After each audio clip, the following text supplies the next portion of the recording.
তুমি যত ভালো কাজই চালিয়ে যাও না কেন, সবাই তোমাকে পছন্দ করবে, উৎসাহ দিবে, এমনটি কখনো আশা করিও না। এতে কষ্টের পরিমাণ বেড়ে যাবে। সবাই তোমার মঙ্গল কামনা করবে, এটাও ভাবতে যেও না, ভুল হবে। কিছু মানুষের কাজ হলো তোমার দুর্বলতা আর তোমার খারাপ দিক খুঁজে তোমার সমালোচনা আর অপবাদ রটিয়ে স্বস্তি নিতে চেষ্টা করবে। এতে ভেঙে পড়লে চলবে না।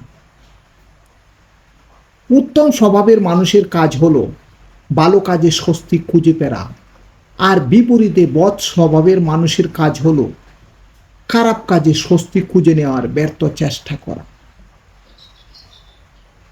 ভালো মানুষদের কষ্ট সাময়িক তখনই বেড়ে যায় যখন মিথ্যাবাদীরা সত্যকে আড়াল করে মিথ্যা তত্ত্ব উপস্থাপনের মাধ্যমে ভালো মানুষকে খারাপ সাজে কোনটা সহ লুকালয়ে লাঞ্ছিত ও অপমানিত করে।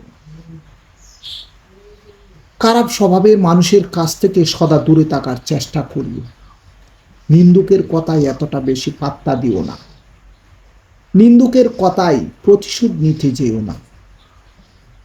সব সময় ভালো কাজ চালিয়ে যাও। আল্লাহর দেয়া হুকুমের দায়িত্ব কর্তব্য মনে করো। আল্লাহর উপর পূর্ণ আস্থা রাখো, ধৈর্য ধরো। নিশ্চয়ই প্রত্যেককে আল্লাহ কর্মফলের প্রতিদান দিবেন।